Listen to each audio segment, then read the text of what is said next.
We interrupt this program for a special news bulletin. Throws toward the corner of the end zone. It is intercepted! Intercepted! The Ducks have the ball! To the end zone! Oregon! Mariota dives! Touchdown! They hand it off straight out! C.J. Verdell wins the game for Oregon! Inside the 10! A hat-trick, a touchdown from Justin Herbert!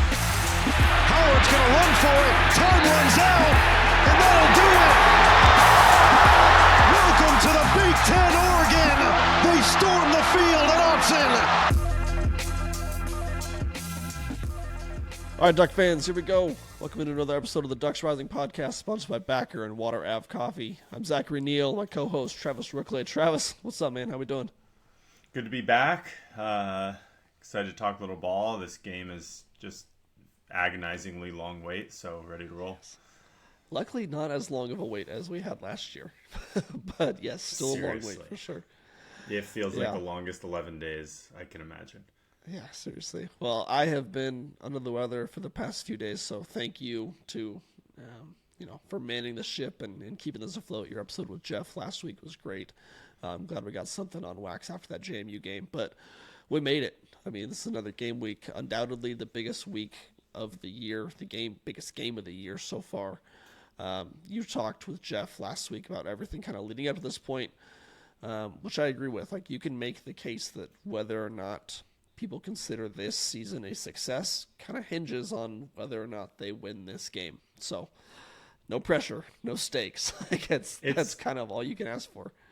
It's pretty wild to be in the position where you're 12-1 and you're like, this is a must-win game, or it goes down as a unsuccessful season. I think back to 2008, years like that where you're just fired up to be in the Holiday Bowl and how things have changed now. But I think it's a credit, obviously, to the program and Lanning and everyone. But I mean, I stand by it. I don't think going down with just a victory against JMU and then losing to a Tech team that we're just objectively better than is just acceptable at this point.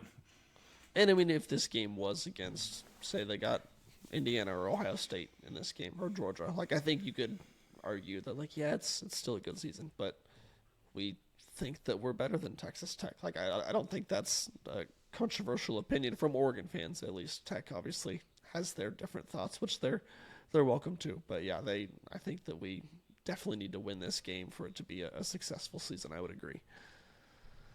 Yep, right there with you. Yep.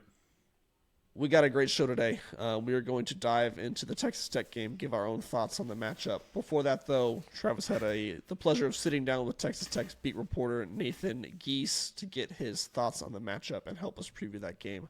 Travis, how did that interview go? Super cool to hear from. I always just get kind of the pulse of the opposing fan base. I feel like you get the loud mouths on Twitter, which don't necessarily represent kind of the fan base as a whole. So just fun to talk to Nathan, learn a little bit more about the program, see where his head is at, where the fan base head is at. I think, long story short, as you'll hear shortly, just a lot of respect for Oregon.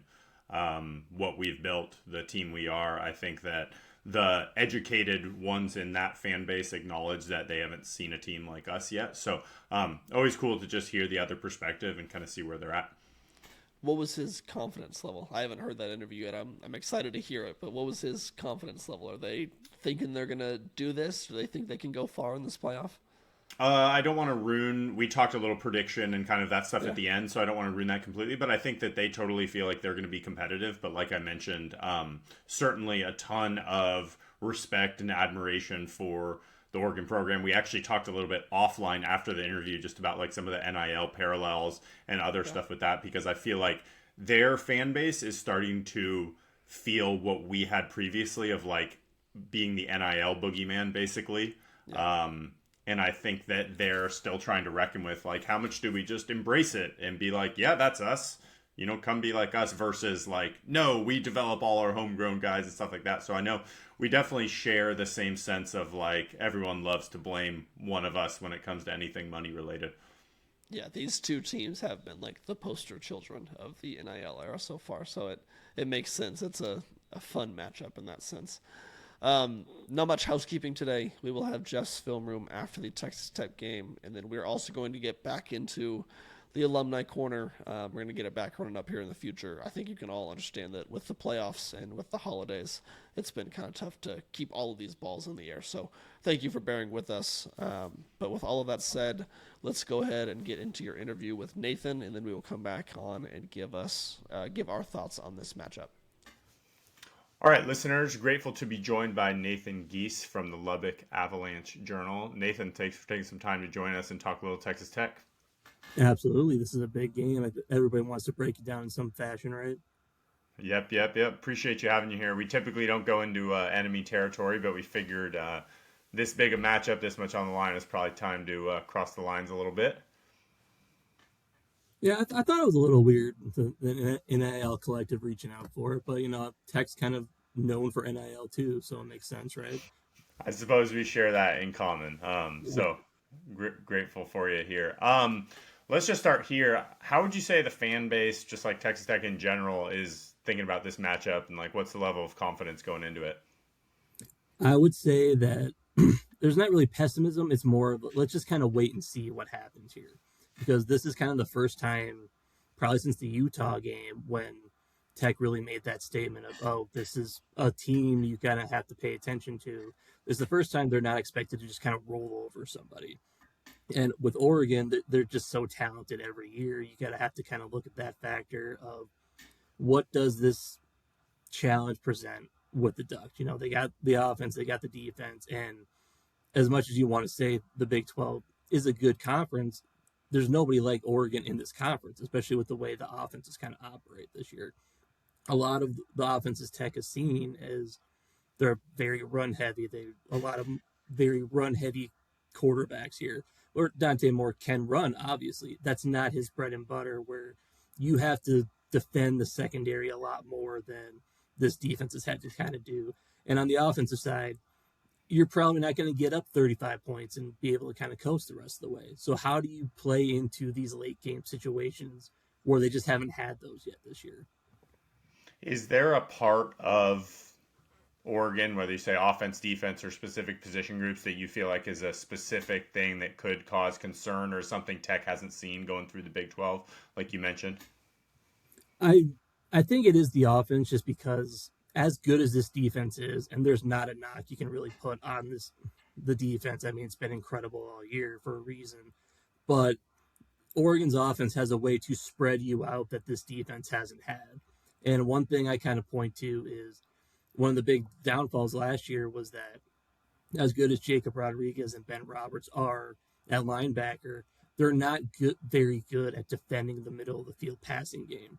And teams just haven't been able to pick on them with that. They got some success. There was a couple of games where teams got a little bit of traction, but the game was kind of over at that point, so it didn't really matter. I think you're looking at how does the secondary hold up, and can the pass rush, David Bailey, Romello Height, on the outside, really cause those problems to help out the secondary and the passing game, where Moore doesn't have all day to pass and you make him think twice about things. Yeah. Is there, obviously going through Big 12 play and the one slip up kind of to ASU and a little bit of a funky game there, is what's like the keys to success both for victory, and then was there anything ASU did, or I know BYU had some success at times, but both those games were pretty much over, that you feel like would be the keys more from the Oregon side? Yeah, in all fairness to BYU, I don't think you can really say they had much success. I mean, they had a drive here or there, but it just was never sustained. I think that's kind of the thing. What happened in the Arizona State game is, first you got to look at Barry Morton wasn't playing in that game. That was a big factor for that. They had just lost their key defensive tackle, Skylar Gill-Howard, so they were still kind of adjusting to that. And I think it was literally the last game Sam Levitt and Jordan Tyson were both healthy at the same time for Arizona State. So when you had those elements kind of going on, it made sense. Things just kind of, you're not going to win every game. It's hard to do that every game. But what Arizona State did really well was find ways to get Tyson open. They had Bryce Pollock covering him most of the time, but they would motion him away, shift him around, just find any way to get their number one playmaker the ball. And Oregon has a few more playmakers there. The rest of the way, if Texas Tech loses this game, it's going to come down because they're not converting touchdowns in the red zone. If they get to the red zone, they have to settle for field goals. That's the big crux of what kind of held them back. Even a lot of these blowout situations, they could have won by a lot more if they would have scored touchdowns instead of settle for field goals. So if there's an area where Oregon can kind of exploit them, it is once the field gets compressed in the red zone, the offense tightens up, and they haven't had a ton of success. I know a lot of our listeners probably aren't quite to the diehard level that me and you are, so I just want to give them a chance to kind of familiarize themselves with both the offense and the defense. If we just started with the Texas Tech offense, can you give kind of just a quick overview of kind of what Duck fans should know and what the offense is like, and maybe some players specifically to watch? For sure. And when you think of Texas Tech, historically speaking, they're kind of the air it out, throw it all over the field team. They can do that, but what they've done in the last few years is really incorporated the run game. This year's Cameron Dickey and Jacoby Williams are kind of sharing the load a little bit. Dickey's more the thunder back, where Williams is kind of the lightning guy. He's going to get a lot of play out of the backfield, especially in the passing game. And then offensively, Baron Morton's the quarterback. He's been hurt all year, but he's had this month off to kind of regroup and get his leg a little bit healthier. He's got a lot of options on the outside. Reggie Virgil, Miami, Ohio transfer from last year. He's a deep ball threat. Caleb Douglas is a big vertical guy on the outside. Coy Eakin, he hasn't had a great season, but he's had games where he's had really good years in the slot.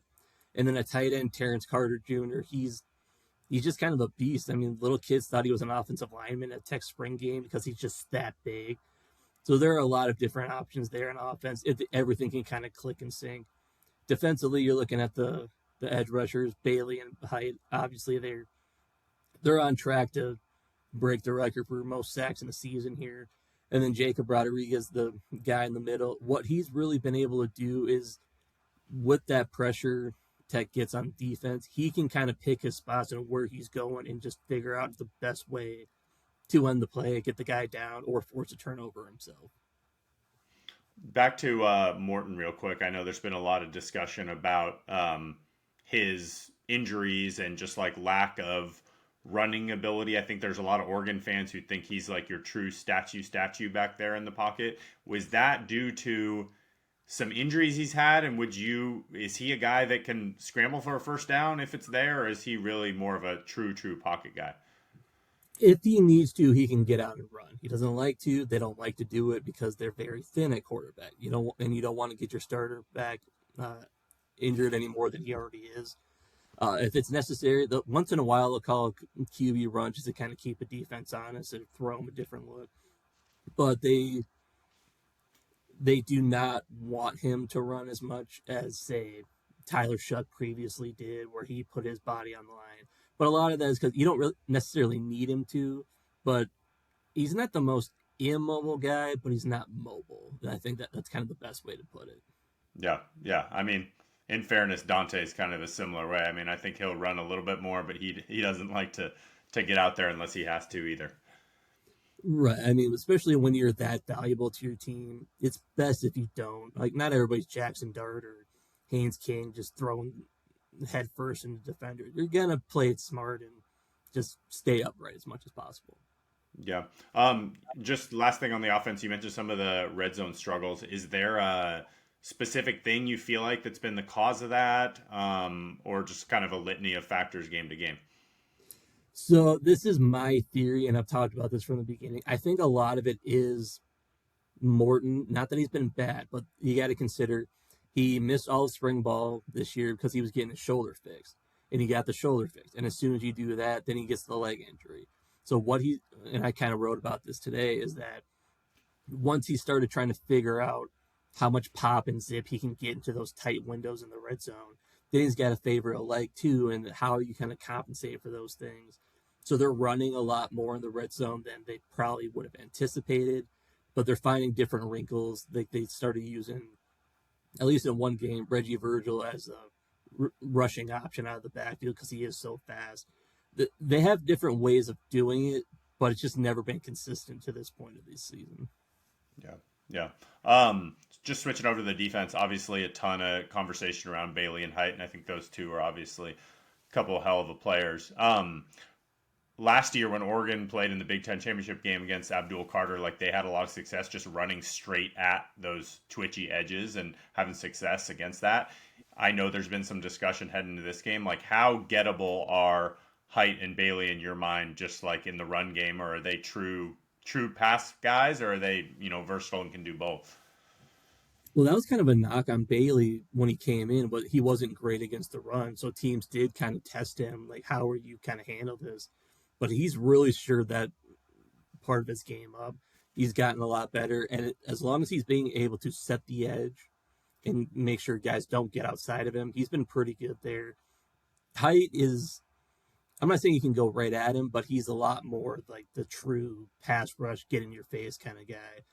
But the thing that a lot of teams don't try to do is go up the middle against him to avoid going on those edges.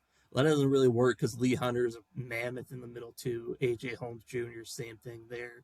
It's just kind of figuring out where your avenues are, and a lot of teams just haven't been able to run on him. Like, I don't know what the answer would be to have success in the run game because I haven't seen it happen against him yet.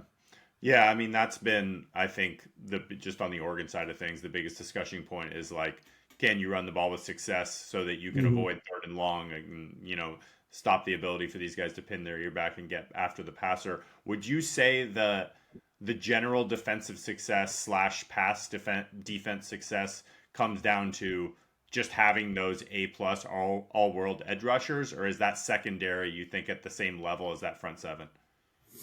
I think it's the front seven as a whole, because when you put those linebackers who have been in this system, who know what's going on and what to kind of do, when you give those guys an opportunity to, like I said, when they're not having to defend the pass all the time, when they're not having to be the guys getting up there in the gaps and stopping the run every place, that's where the success is. You can point to any really backers, mid linemen, or the edge rushers.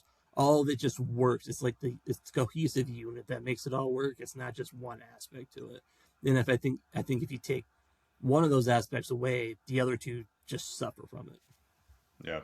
I'm sure you have the stat better than me, but I saw a crazy stat the other day about your guys' ability to force fumbles, which was unheard of to me. And when it comes to a quantity that I've ever seen personally, is that just a team focus, a coaching point? Where does that stem from?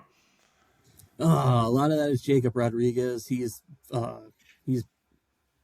become a pro at the peanut punch, and a lot of guys kind of follow that suit. And every time he punches out another fumble, we got to hear the same question: how do you do it? Well, what they do is they have balls on stands on springs and throughout their facility. And so whenever a guy goes through it, you're just punch it. Just punch the thing as hard as you can. It's kind of like that arcade game to test your power. That's kind of where it comes in.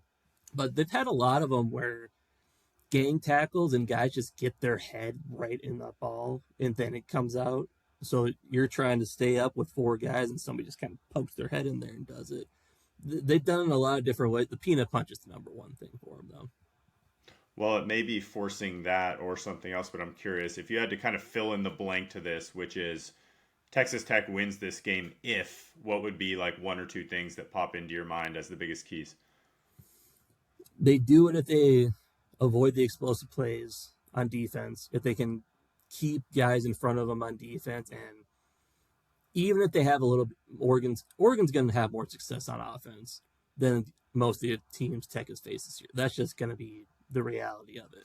I don't expect this to be a 34-10 game in any way, shape, or form. But if you can avoid those back-breaking plays, which they haven't given up a lot of them this year, that will keep momentum on your side. And offensively, you have to figure out ways to generate the points when the points are there. You can't have turnovers. You can't be settling for field goals. And you got to find ways to incorporate everybody on the offense, because if you try zoning in on one guy for the most of the game, then I think that's can feed into what the Ducks can do defensively, and that'll just open it up for them. You mentioned field goals a couple times. Is there anything Oregon fans should know, kind of good or bad, when it comes to special teams? Stone Harrington is a very good kicker. Interestingly, he was one of the guys they brought in a couple different kickers in the transfer portal just to kind of give him some competition, and he wound up winning the thing. And I think he went into the Big 12 championship. He only missed twice all year, and then I think he missed 3 in the championship, but it didn't matter. He was, I believe, a semifinalist for the Luke Rosa Award because he was just so good. He really came on, I think it was a 58-yarder against Utah that really kind of put him on the map, and he just kind of built confidence there.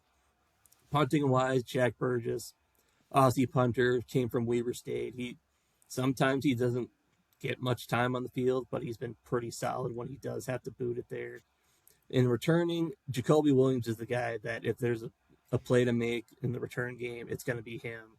Just lightning quick, knows how to make people miss. So you got to kind of try to bottle him up. Yep, I love it. Just a couple more here. I know there's been a ton of discussion about, Texas Tech can get after the passer. Oregon's got more explosive playmakers. I feel like there's just these set narratives going into this game that keep getting discussed over and over. What do you feel like is something that's under-discussed or something about Tech that maybe is not out there in the general discussion that like Oregon fans or just college football fans should know?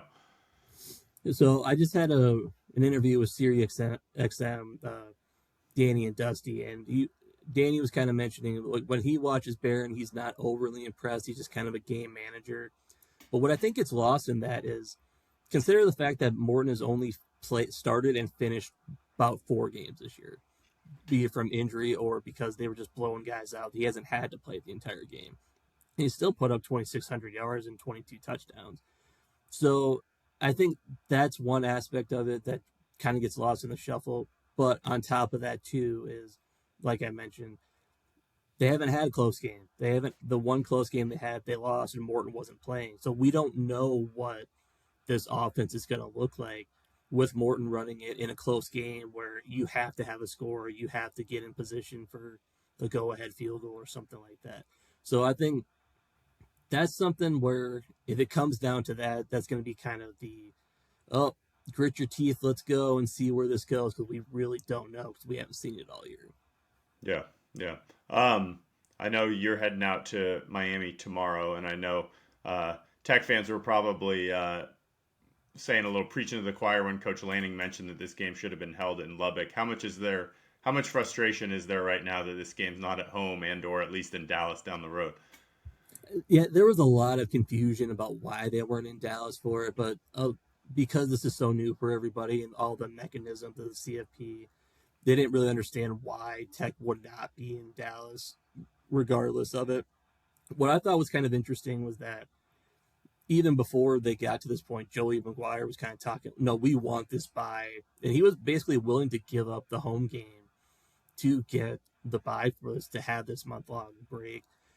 Definitely is kind of disappointing that, it's not going to be in their neck of the woods, just a short drive. It's got to take a long flight for this one, but if Tech fans do anything, it show up when they kind of need to. So we'll see what the turnout is in Miami.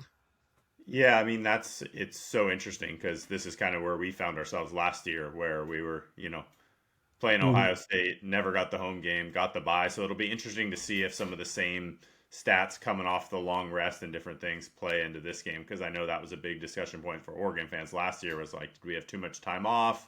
What did that do? We were playing a team that got, your tune-up game. So it'll be interesting to see how that first, quarter, first half looks from that perspective. That's been kind of the talking point since the day they found out you're going to have this break is, okay, how do you handle it? Because nobody that had a bye last year won. So how do you kind of flip that narrative? And obviously the seeding mechanisms are very different this year than it was last year. Boise State's not the one getting a bye, that sort of thing. But I do think it is kind of an interesting case study because nobody really knows and everything's kind of shifted on how does this work. Do teams struggle with that much time off, or can teams find some success with it? Yep, for sure. I know for Oregon fans, like coming off of last season and the last few years and having a lot of success, like I think the common narrative heading into this game is like, for this season to be a success, we need to win this game. Otherwise, I think there'd be a lot in the fan base who are disappointed. How would you say Tech fans are thinking through that? Like, happy to be here, need to win. Where are you guys at? It's kind of a balance because not being here would be considered a disappointment and potentially a failure. You know, you put all this investment into this team and go from here, then yeah, the narrative is very different of what this season was, but it's kind of a mix. Like, obviously they want to win, they want to keep going, they feel like they do have a team capable of competing for and possibly winning a national championship. But me personally, I think if you lose this game, as long as you're not getting blown out, if you get blown out, then the conversation becomes completely different. But if it's like 34-31 Oregon or something like that, you go in and say, hey, we did this in 1 year. No, nobody really thought we were going to. Now let's figure out how we can finish the job next time. I think that's kind of the balance any rational fan needs to kind of have the conversation they should have. Tech fans aren't always the most rational, but you kind of take what you can, and they're very happy with what this is so far. Yeah, that's awesome. Well, I just want to kind of end it here. I don't know if you're a prediction guy, but I just want to ask, like, feel free to make a prediction, a gut feeling, how this one plays out, something we see in the game, wherever you're comfortable with. I haven't made my official prediction yet. That'll come later in the week. I still got to break it down a little bit more. I do think Oregon probably wins the game. I think it'll be close throughout the entire thing, but I do think the aspect of Oregon's been in this spot before, or at least an elevated spot like this. This is still very new for everybody involved with Texas Tech. So I would give the Ducks the edge there, but if Tech can get a turnover or two, they've been really good at creating turnovers this year. If they can get a couple there, things swing in their favor. But that's where my gut is right now. Got it. Well, hey, Nathan, I appreciate the time on a Sunday. I know you've had a crazy day and your schedule's busy. Safe travels heading down to Miami, and appreciate you hopping on. Absolutely. Thanks for having me. This should be a fun one. Should be. Thank you, sir. All right, before we talk Texas Tech, I want to talk a bit about Backer. One of my favorite things from Oregon's first round game against JMU was the amount of Backer stuff I saw in the stands. Even I saw on the Jumbotron several times throughout the game, them showing fans, and you just saw the Backer gear, the Backer logo. I was like, yes, that's good. It's good to see them starting to pop up everywhere. Yeah, Corey came and stopped by before the game just in our seats, and it was one of those things where I feel like at the start of the season, you'd see a jacket or you'd see a hat or something like that, and it would stand out and be like, ooh, Backer, there it is. And then now it's just commonplace. So it's been cool to see all that other stuff. And just one thing I wanted to shout out, I assume some of our members were those people, but a bunch of people stopped by the Graduate. There was a little pop-up that Friday and Saturday morning. And one thing that all the people mentioned was about 90 to 95% of people that swung by actually purchased something. So I think that just speaks to the incredible quality of the product. I know it's hard online or other places just to trust its quality, but if you don't believe Zach and I, hopefully you can believe that statistic. It's one of those things that once you get your hands on it, it's going to be something you own for a long time. So just a big shout out to them. Yeah, it was fun. I stopped by the Graduate too before the game and went and saw them. And there was a few people there man, we love your show. Listen to your podcast all the time. I was like, nice. Oh, nice. So thank you guys for listening, supporting us, supporting Backer. We're all just trying to get this Oregon product out there and appeal to the masses. So it means a lot. Thank you a lot. All right, let's talk Tech. Before we dive into things, I just kind of wanted to gauge your confidence level going into this. How do you feel generally about this game? It's hard for me because in games like this, I always try to parse the nervousness that I naturally feel just as a true diehard Oregon fan with how I feel just objectively about the game. So I think those are kind of two different buckets. I mean, as just a diehard who grew up in Eugene, I'm nervous beyond belief because of what's on the line and everything like that. But when I try to think objectively about the game, I'm confident. When I look through the rosters, I'm confident. I think I wrote it in my takeaways, which are going to get posted today, a little Texas Tech preview. I mean, besides linebacker, which I think Tech has the edge, and possibly slightly on the defensive line, Oregon's better at every spot, confidently better at every spot. I think our offense is way better than theirs. I think we have a lot more ways to win this game. So generally speaking, beyond just like the nerves I feel typically as a fan, like I really do feel about as good as one could feel going into a quarterfinal game. Yeah, I did the same thing looking at like the rosters and trying to, piece the two teams together and figure out who your starting lineup would be. On offense, I think it is mostly Oregon. The Texas Tech receivers, I'm at least like aware of. They're good and they're just really big.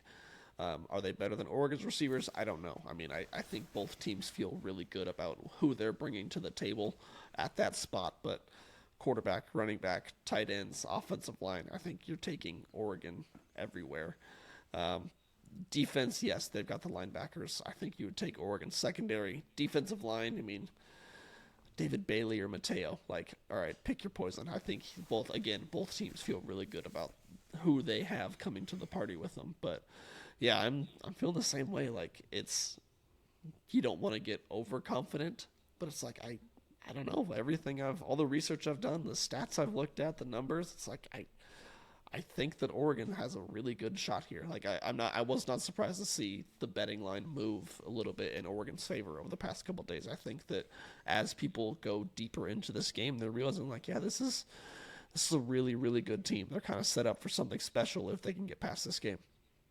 I mean, it's a quarterfinal college football, playoff matchup. I mean, you're not just expecting you to be favored by 10 or 14 points is just not that realistic of a place at this point in the season. So I think when you look at path to victory, which I know we'll talk through a little bit, I know when you look at just experience versus non-experience, I think Oregon's experience having played in a game like this last year, albeit didn't go too well, has got to help. I think if you could have told me we got to play JMU, they've been sitting at home, I like that for us. So I think when you just look at the kind of multitude of factors and the way this game could play out, I think you have to give the slight edge to Oregon, which the betting line obviously shows. But I don't think any of us out there that are confident are expecting, 2 to 3 touchdown blowout. I don't think that's what it's saying. It's just, hey, it's a quarterfinal game and you feel good going in.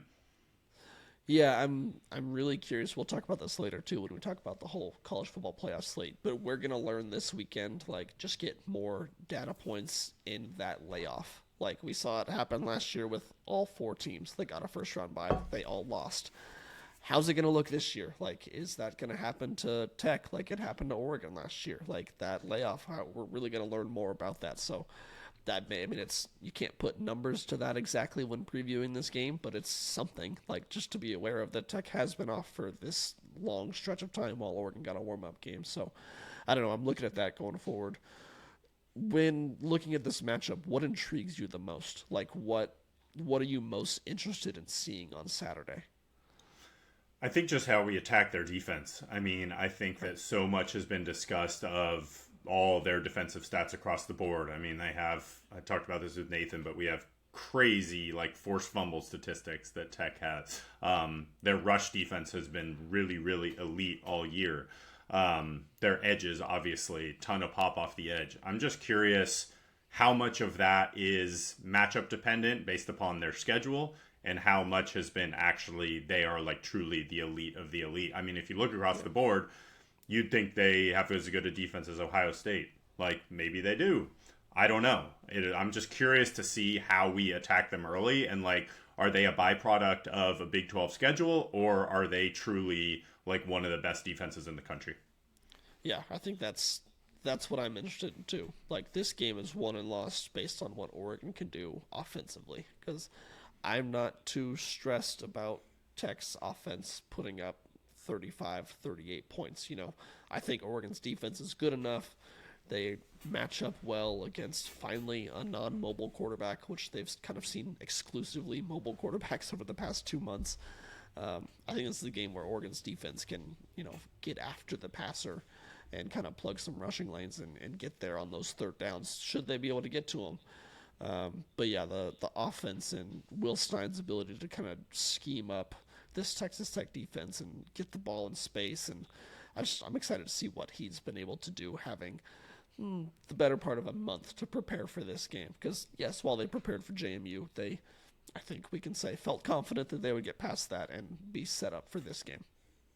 Yeah, I mean, it's a game that I think both of us probably feel very confident if we get up to the mid 20s, definitely into the 30s. We feel like we're in a good spot. I mean, if you look at Texas Tech's scores across the board, they've really struggled in the red zone all year, but they've also benefited just from a ton of turnovers, field position, stuff like that on offense. So I think if Oregon's playing clean and you're making them drive full fields at a time while also converting on offense, I don't know. I personally don't see Texas Tech driving down the field on us 3-4 times and scoring touchdowns every time. So Yeah.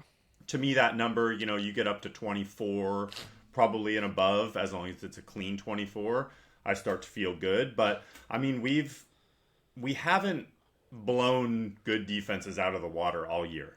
Like, that's the thing we need to say is Penn State, Wisconsin, Iowa, even Washington, we've moved Indiana, obviously. Like, we've moved the ball generally well, but we've had a lot of games where we've stalled around midfield, stalled around the opponent 30 and had to kick.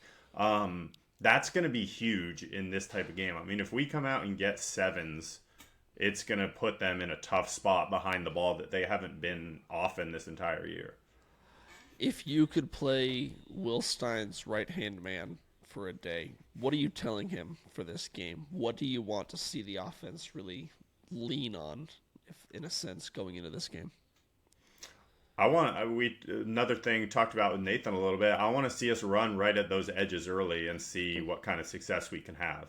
That's something that has been discussed a little bit lately. I know kind of in some Oregon spheres of some parallels to that 2024 Big Ten Championship game where denied Dennis Sutton and Abdul Carter coming off the edge, but we ran right at him, and that takes you out of the game a little bit. I think that just as we said this going into actually the Penn State game this year, the difference in this game, like 2nd and 4 versus 2nd and 8, 2nd and 9 is huge. So I think our ability to run the ball successfully on first down will determine a ton, because those edges have feasted all year because they've constantly been in 3rd and long, 3rd and long, 3rd and long, given how well they've defended the run. So I just hope we obviously run the ball well, but like commit to it. I think we got away from it a little bit against Indiana for a variety of factors.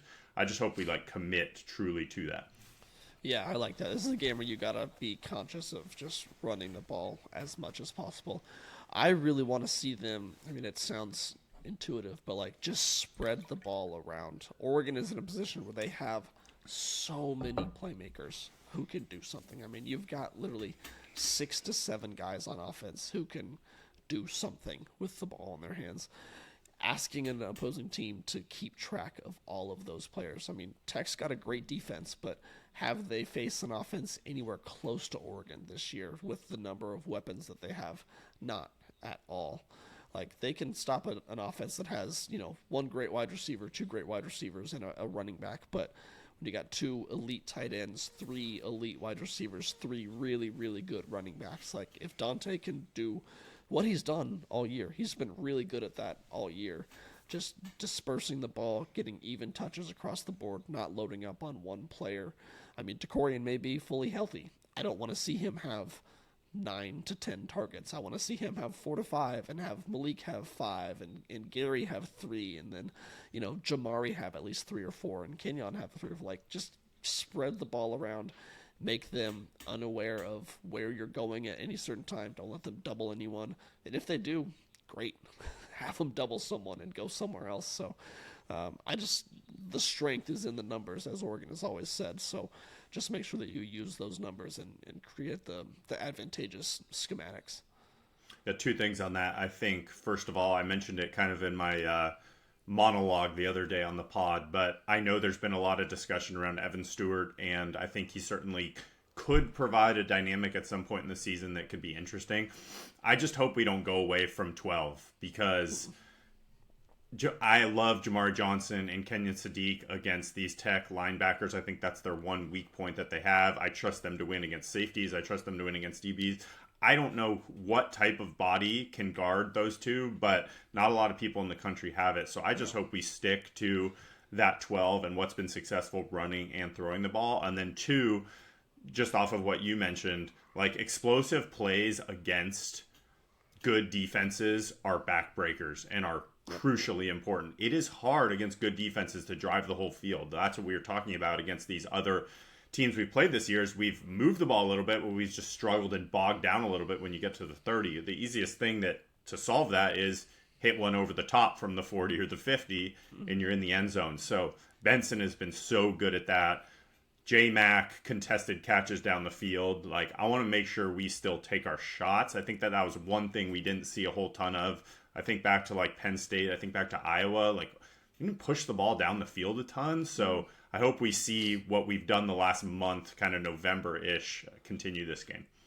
Well, and even the running backs at Oregon have an ability to create those explosive plays. We've seen so many 15, 20-plus yard runs from these guys, and it all goes back to the offensive line to do either thing, to get a big running play or a big pass play, because Dante needs protection. He needs time for Benson to get open and to see the field.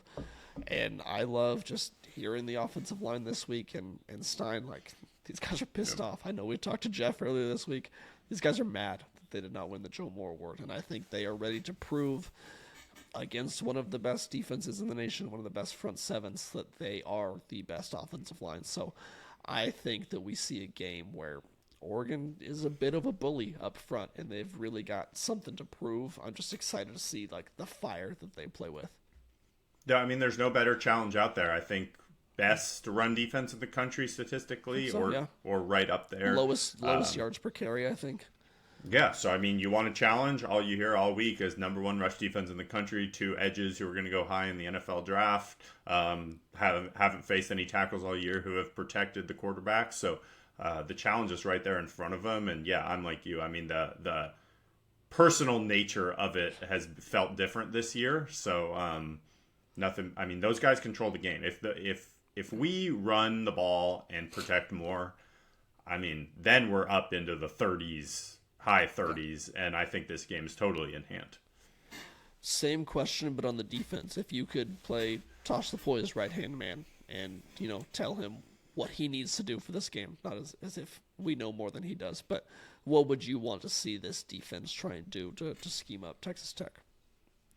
I mean, it sounds simple. Stop the run, limit explosives.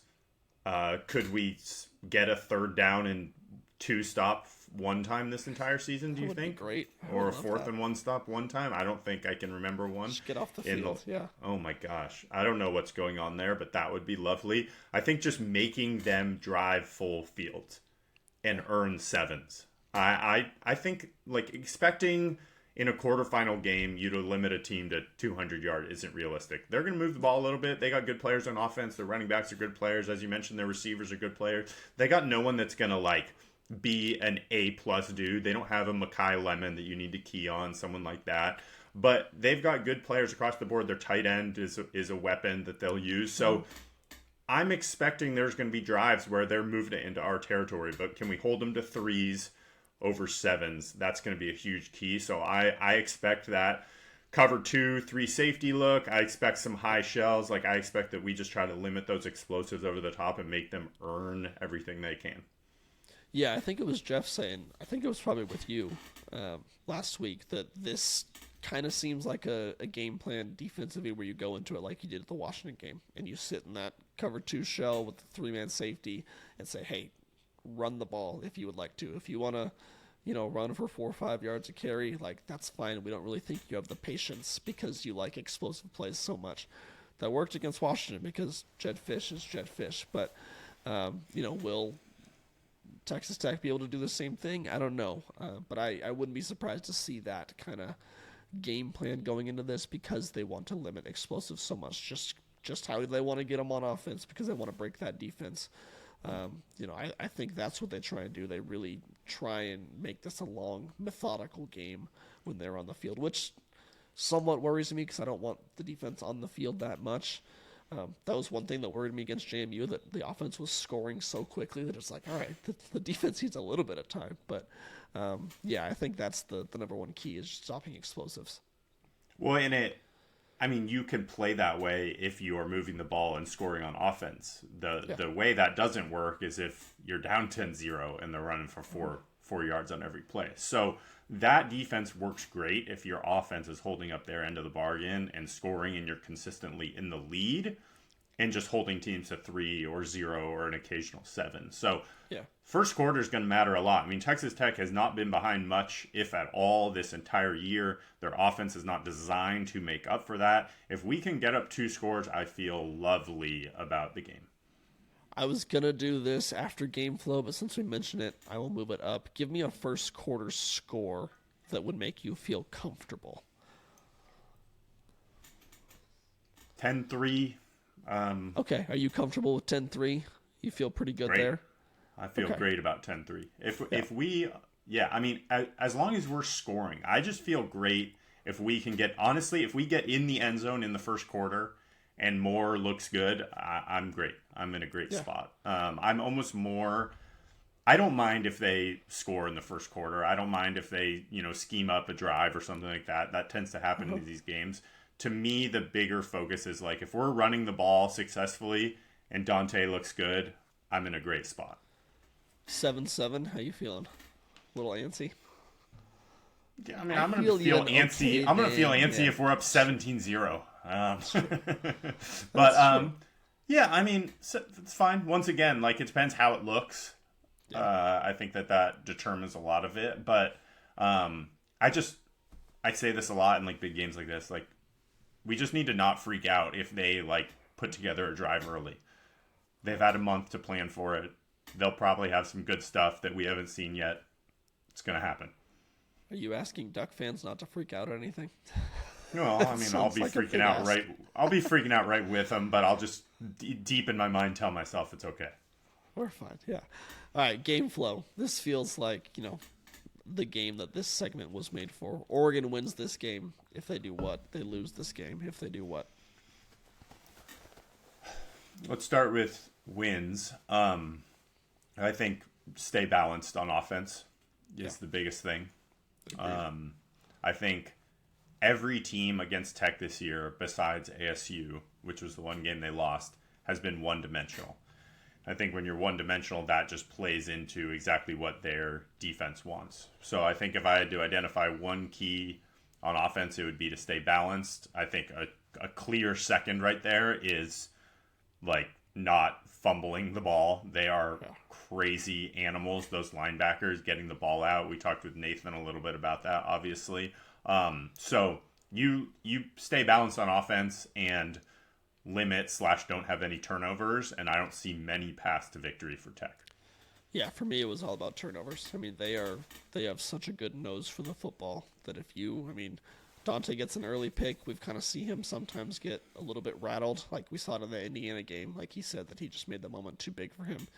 If something goes against him, particularly early in this game, I would just, like, my ears would perk up. It's like, all right, let's see how he does the next drive, because still not a ton of experience. This is what his 19th start, so but turnovers are going to be huge. You just can't give them those short fields like you were saying earlier. You got to make them drive the field. Can't give them advantageous spots. Oregon loses this game if they do what? I mean, we kind of said it there with turnovers. I think also if Tech is the team that runs the ball better than we are, then I think that opens up more paths for them. I think offensively, if they're able to have that balance and they are able to run, especially if this game's tight or they have a lead. I mean, we've seen, I don't think teams have had, there's a lot of national dialogue that Oregon can't stop the run. I think most of it is BS. I do think there's a couple things that JMU did that are a little bit of cause for concern there. A couple things Washington maybe did. It's always a question of, like, how much is this, our staff allowing that versus not. You always got to give up something, when you're playing good teams. So I think if Texas Tech is the team that's able to be balanced, they're able to get out to a little lead, and they're able to lean on us a little bit in the run game, that's where I start to worry. Yeah, mine's the contrary of that. I think if they stop our run, and if they can really make us, get us into those 3rd and 7, 3rd and 8, just because they're stopping us on the 1st and 2nd down, and get to where you can have those edges pinning their ears back and trying to get after Dante, because we've seen what Dante looks like when he's under pressure. And, of course, any quarterback is going to struggle when they're under pressure. But look at that Indiana game. Like, Oregon's offensive line struggled, and, yes, that is by far the worst game they've played this year, but they still struggled against a good defense. So if Texas Tech is able to have that, I think nation-leading run defense step up and limit our guys in the middle, that's going to be pretty concerning because that, like you said, is going to cause us to be unbalanced and try and take these shots when they may not be there. It's just going to be really interesting to see how Tech plays this game because I just think about like an Iowa and how much success we had running the ball that game when they knew it was coming. It was horrible weather. You couldn't throw the ball downfield, and we still ran right at them and gashed them. So that like gives me confidence. And I think about how much our like explosive pass game has looked better the last month and has really become a true option. And I'm wondering, is Tech bringing bodies down? Are they playing over the top and making us earn it? That's where I think I just hope like we get in a rhythm and are multiple. When we're multiple and balanced, we are so hard to stop. I mean, we go out there in 12, 11, 13 at times, 21, whatever it is, and like the matchup nightmares are everywhere across the field. But all of that is predicated off of our rushing game and being successful in that. The one game this year, Indiana, where the offense just bogged down, we just could not protect and we could not run. So I'm just curious to see how they defend it early. I'm curious to see what that first drive looks like. Are we trying to establish a run? Are we taking a couple shots? Like, that's just going to be something I'm watching. Well, that's partly why I think both of us have so much confidence in this game, because you say that, like, are they going to do this? Are they going to do that? And whatever the answer is, it's like, okay, like, we'll do this then. Like, Dan always talks about the growing up or, being with the other coaches and having, like, the whiteboard games where they, like, draw up defenses and try and stop against the offense. And he used to do that with Dillingham all the time. It's like, yeah, like, I believe in this coaching staff to have the pen last and, like, to have the right scheme for them. Will Stein, I mean, we both think he's an incredible offensive coordinator. This is the biggest game he's ever coached in, the biggest offensive game plan he's ever had. I think they're going to be ready for whatever Tech has for them. That's just what gives me so much confidence about this game. Totally. But I mean, you can dominate 80-90% of a game and it can still come down to 4 to 6 plays. I mean, you think about 2023 Washington, I would say that Oregon was the better team 90% of snaps that game, but we were like on the 10 biggest plays of the game, we lost literally like 9 of them. So we talked turnovers, we talked fourth and short, third and short. You got 2 really good teams playing, and it probably, if the odds were on it, it's going to come down to 5 to 10 big plays that swing it one way or another. And if you can just hit 50-50 on those, then the better team normally wins. But just can't have it be skewed 8 out of 10 one way. Yeah, I completely agree. Oregon minus 2.5, over under 52.5. What do you lean in? Do you have a score prediction for this game? Yeah, I've got Ducks going into half. I think I had 17-7 at half and a 27-17 final. Okay. I'm at 28-23, so we're right around there. I think that, I think they'll cover. I think they'll win. You said it earlier, I can see a scenario where this is a multiple score victory. You said you couldn't? I think I can see multiple. I can't see like 34-10. I mean, it'd be great. I can see 42-17. I really can. I do. Like I just, that's the confidence I have. I mean, I would love it. I think there is that. I think there is that path, and what that path is Oregon runs the ball well. Oregon hits some explosive. They get up early, and Tech is just scrambling the entire game. I don't think they have the offense to be built to do that. So I think where I do agree with you is like Oregon's up 14-3 at the end of the first, and then 24-6 or 24-7 at half. Like, yeah, I could see a runaway at that point just because of what both teams can do. I think the path to that is we're really leaning on them in the run game, and they can't run on us to where and you get some defensive turnovers. Like Oregon that becomes that ball happy team and gets into some advantageous situations. Maybe you get a pick six, something like that. That's where I think you really, step on the neck and just make this a blowout. I don't think that's going to happen. That's obviously not what I'm predicting, but I just think that Oregon is the better team, maybe I don't want to say much better team, but I just think they're more talented. I just do see a scenario where we've talked about it before. We think this team can win it all. I think they can kind of prove that this weekend. I think if there was, where I'm with you is that, like, if I'm betting and you can bet Oregon -2.5, or you can bet, I would rather almost value-wise take an alt line of Oregon -9.5. Agreed. I think that's just a better value bet. Yeah, I completely agree. All right, let's look at the rest of the slate here. There's some really good games this week. I'm very happy with these matchups we got. What has you most intrigued? We got Miami, Ohio State on Wednesday, then Bama, Indiana, the game after Oregon, and then Ole Miss and Georgia that night. Which one of those kind of has your interest the most? Gosh, those are all bangers. First of all, I was just talking to somebody this morning. I hope I'm in the mood to watch the two games the rest of the day. I mean, obviously, assuming I think assuming Oregon wins, I mean, obviously the Rose Bowl, just the intrigue of our next matchup and that game, I think, is so interesting. I mean, Alabama, Indiana. What's the line on that game? Do you know? That's a good question. I'm gonna look it up real quick. But yeah, I'll get. Indiana, I think, is certainly must be favored. I'm curious by how much, but DeBoer is 7.5. What do you got?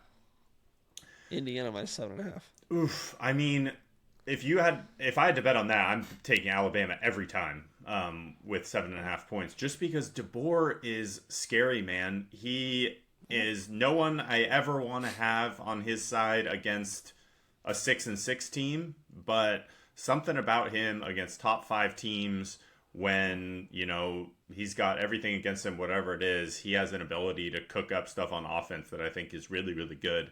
I keep going back and forth on who I would rather face, and I find myself kind of would rather face Indiana.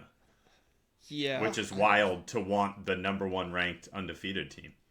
I know. I was texting you and Jeff yesterday. I think that's my upset pick. I think that Bama might beat Indiana. Indiana they scream 2024 Oregon to me. Like, they were the team all year, the number 1 team. They've had this time off. It's kind of new to them, like Jeff, we were talking to Jeff about, like, oh yeah, Oregon last year may have been just like happy to be there. Like, that was a little bit of a part of it, and they weren't maybe as locked in as they need to be. That's the playbook for Indiana right now to me. They've had all this time off. They're not used to this scenario. They're coming into the Rose Bowl of all places against a team who is scrappy and talented and coming off of a very impressive comeback win, and feeling like the world is against them. I don't know. I don't know if I would bet +7.5 for sure. I don't know if I would take the money line, but I would not be surprised if Alabama can pull this one out. Yeah, I mean, I just think about facing Bama in Atlanta in a semi, smoking hot Alabama coming off of winning again. 2 playoff games, facing DeBoer again. I'm not sure that's something I want to sign up for. I just like I like the playing the team the second time matchup for us. I think there's a lot Oregon obviously learned from that matchup originally with Indiana. So that'll be certainly an interesting one. I mean, I think when you think about Wednesday night, Ohio State, Miami, that's a double hate watch special. I don't really know. I mean, you probably want Miami just to clear Ohio State out of there. It's weird because they would have to then win one more game, and then they're playing in their home stadium in the title game, which is very true. Bizarre. But if you told me at the start of the year, would you take playing Miami in the title game? I'm like, I don't even care if it's at home. Sure, sign me up right now. I think Ohio State still scares me more, even in those two situations. So it'll be nice to just get one game that we can watch without the stress of the Oregon game having happened yet. So I mean, all these games are amazing. I'm just still not buying Miami. Like, I don't think I bought them a little bit early on in the year, but then they kind of did classic Mario stuff and Carson Beck stuff. That game against Texas A&M was just like, I don't think either of these teams are very good. Like, we've been down on Texas A&M all year too. So I don't know. I think Ohio State might boat race them. I'm curious to see the line. I think it's 9. It was 9.5. I know it opened at 9.5. I could see that being a 2-score game, something like that. And then I like Ole Miss, I like where they're at. I like the kind of dog mentality of us against the world because our coach left. They got the tune-up game against Tulane. They're a talented team. I just don't like them against Georgia. Like, if they were playing anyone else, like, I could see it. I could see them over Indiana. I could see them in a close game with Ohio State. I don't know. I'm buying Georgia this year. I think they're a very good team and a really well-coached team. Yeah, the one interesting piece is I do think Ole Miss can score a little bit as they did last time against Georgia. Georgia's offense really has not looked good for a bit here. I mean, they really struggled against Georgia Tech. They didn't look that great against Bama in the title game. And then once again, you got all this time off. So I think that game's going to be competitive. And I think there are paths where Ole Miss, got the vibes, got the country behind them, can give Georgia a game a little bit. But yeah, I mean, my lean is Ohio State, Georgia semi, which would be a hell of a matchup. I'm just glad that's on the other side of the bracket. Yep. I really, really am. Yep. Any other thoughts on the playoff before we move on to some other stuff? No, like I said off the top, I mean, it's so weird having the 9 a.m. start. I know you'll be out there. I'm not planning to go to this one, but just can't imagine what ungodly hour I'm going to wake up and be stressed that morning, and then hopefully can just get some good vibes going early, get a victory under our belt, and sit on the couch for 9 more hours and watch these other games. Enjoy the day. Yep. Yep. Just some odds and ends before we get out of here. NFL decisions, Bear Alexander and Poncho are coming back next year. I bet we get a lot more announcements in the next 10 days, whether people are staying or going. The group right now, 7 players that I've got my eye on: Dante, Dylan, Tatum, Mateo, Amari, Kenyon, and Jamari, I think are the major decisions to watch. They could stay or come back. You agree? Am I missing anyone on that list? Yeah, I mean, it would suck to lose Kenyon and Jamari. I can't imagine. I pretty much, yeah. I think Kenyon's for sure gone, and I think Jamari's pretty much for sure back. But that's not to say Jamari Johnson is so dang good. He could really go to the NFL right now. I don't know that he's a third, fourth rounder. I bet. Yeah. Totally, but I also think he could come back and be a first rounder, like truly. Next year. Maybe a Mackey Award winner, yeah. So if out of those 7 players, if I set the over-under at 5.5 of them returning, what would you say? Dante, Dylan, Tatum, Mateo, Amari, Kenyon, and Jamari. I've thought all year, I've been ranking all the possible ones throughout the season at different times. I've always had Amari and Kenyon as gone, and I still think it probably makes sense for both of them to go. What was interesting was after those 2, I had Bear and Poncho as the guys I thought were most likely to leave. So getting them back not only is massive, but I think it tells you a little bit about the push and the retention resources that we are going to pool towards next year. When I saw the Poncho news, I immediately gained about 10% of confidence in Dante. I'm just not... I'm not positive Poncho signs up for a quarterback he doesn't know. So not only does it give me some Dante confidence, what ultimately it gives me is he knows we're going to have a really good quarterback. One way or the other. There's no way he's coming back otherwise. And I truly do think that Dante doesn't know yet. I really do believe that. I don't think it's where he knows and he's just waiting. I really do believe that he's not focused on it right now and is just waiting until he has to make the decision. He may have a lean, but I think that whatever he's leaning could change in the next 2 weeks for sure. I don't think he's made a decision. I don't know. I think doesn't he kind of have to? I mean, make a decision already? Well, the portal is opening on the 2nd. I don't think he's the type of guy, and I don't think this is the type of staff that is going to go into the portal with him still in a certain spot. So maybe it's a situation where he's I'm back unless we win the title. I'm back, something like that.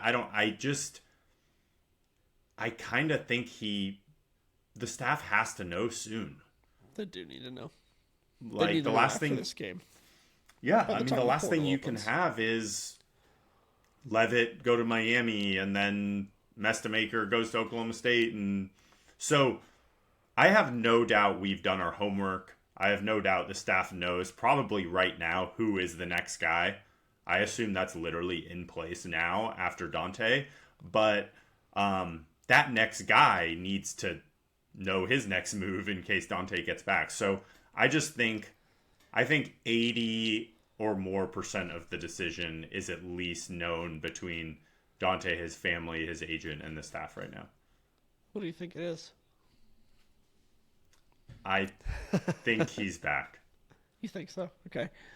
I think he is too. Does he? I'm like 60-40. Okay, so the Raiders are going to take him or Mendoza, so that's career suicide. Then it'd be cool to have, 3/4 of the freaking AFC West is Ducks. That's interesting. As a Broncos fan, I would hate it. I just hate but the that's Raiders so much, and I don't want him there. It's all about the second contract. That's what people aren't discussing. Everyone is bringing up the first contract. It's not about that.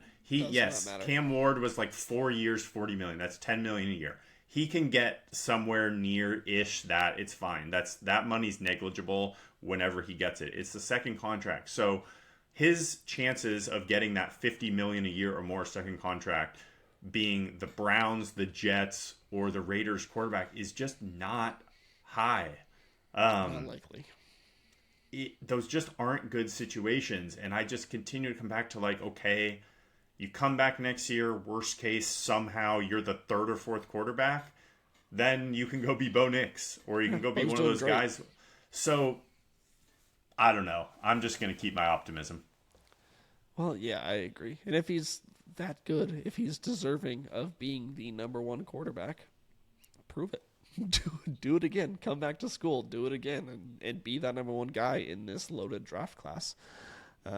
I agree with you. I would say I'm about 60-40. I think he will come back, but I'm very open to their cognizant of the idea that he could be leave and will be cheering for Sam Levitt next year. I also don't understand why everyone's like, oh, this 2027 loaded class, and then they mention these names, and I'm like, huh? It's like Arch. The guys who were supposed to be good this year. Yeah. Exactly. It's like, they're like Arch Manning. It's like, okay, like maybe DJ Lagway. I'm like, really? That's Lenore your name Sellers. for what? Yeah, they're mentioning all these guys who I watch constantly on Saturdays, and I'm like, that guy is not ready to be a top 10 pick in the draft. Obviously, guys can make jumps. We'll see if some of these guys transfer and everything, but if the argument for him leaving now is I'm afraid of getting drafted behind these guys that are being mentioned, like saying, yeah, he's up there, but some of these other dudes, I'm just like, man, I don't know if that's the reason why you are afraid to come back. Yeah, I agree. There seems to be a lot of panic, as always, in Oregon circles about the number of analysts departing to join Will and Tosh at their respective jobs. I know you've been vocal about this on Twitter. I wanted to just kind of clear the stage here and give you a second to tell us why this is actually a good thing and people should not be freaking out. Yeah, I mean, it's the same reason why the people who freaked out about Tosh and Will leaving, need to relax. This is what happens when you're an A-plus program. This is what happens to Bama, Georgia, and Ohio State every year, so you should welcome it happen to us. The reason why you get really good analysts is so they can make jumps and get roles like this. We have multiple analysts on our staff who could be position coaches across the country, but it makes more sense for them to come learn under our staff and grow here and then get jobs. These are not joke jobs either. You're going to be a position coach at Cal, Kentucky, places like that. That's an awesome opportunity for them. So our support staff is massive. We've got 30, 40 guys a part of that. Being able to say to the next coach, analyst, whomever, you come here, learn under our system, learn under our coaching tree, and you're going to get these type of jobs. You're going to either be able to be a head coach or a position coach at real big programs. That helps you get the next crop of guys who are going to be just as good as the last one. Well, this is how your coaching tree makes a coaching tree. Nick Saban is has done this 6 times removed. This is how, Lanning is building out his coaching tree. He's got 3 assistants who are now head coaches, and now some of those coaches are going to have coaching trees, and so it just helps the evolution, and like you said, making your program attractive for young up-and-coming coaches to come be analysts. Like, that's that's the game. This is exactly what you want to do. So, yeah, I mean, a lot of people are leaving, but has Lanning ever failed in a hire? If he has, it's been like once or twice. Like, it doesn't happen much. So the Ducks will be fine, as always. Yeah, you don't get to complain and, like, act like the world is burning down if you had never heard of the analyst until now. True. That's the rule. I try to remind people. There's people on Twitter, I'm like, I guarantee you did not know who this guy was, and you could not have picked him out in a lineup, but suddenly now the sky is falling. No, totally fine. No. Last thing before we get out of here, we will focus on this a little bit more in the future, but the transfer portal opens up in, less than a week, a few days, like 4 days now, 5 days. Yep. 7 players gone so far, mostly in the secondary. I bet we see another 7 to 8 players, probably a couple offensive linemen, or probably a couple linemen, both offense and defense. I can see that, just reserve guys. Maybe a running back, maybe a wide receiver, maybe a linebacker. Like, those are positions where there's formerly highly recruited, highly rated guys that just are not really in the rotation. So I can see them leaving. You agree with that, first off? Yeah, definitely. Okay. The staff is going to be honest with the players. If a guy doesn't have a clear path, I think that he will look elsewhere and try to find an opportunity. I think you got 2 spots with Kentucky and Cal that probably makes sense for a good amount of dudes. I know some of the DBs that we've lost, that was my first thought, was like, those guys would be all good players and good gets for Tosh, so we'll see which guys follow him to Cal. I think that, people can cry foul and say that, wow, what's wrong with our culture? We're losing guys to the portal. It's like, they're going to play elsewhere because they're not going to play here. And I will make a bold prediction that this will be the 5th straight year that we do not lose a starter to the portal, which is something that no other program can say. And we should just remember that. Which also includes Brandon Finney. Like, settle down, everyone. He posted a tweet. I don't even know what that was. Like, oh my God. I just the number suddenly of people that texted me was like, settle down. He's fine. He's an all-American true freshman cornerback on one of the best teams in the nation. I don't think you have to worry about him transferring. Whatever. Yeah. Right now, what would you say are the major needs for Oregon in the portal? I actually think we will probably get a quarterback even if Dante returns. I think that's fair. I think depending on what happens at running back, you could need a body or 2 depending on the attrition in that room. I think that all of the players besides your 2 freshmen I could see them all looking elsewhere. I don't know that they all will, but if they do, I'm not going to be shocked.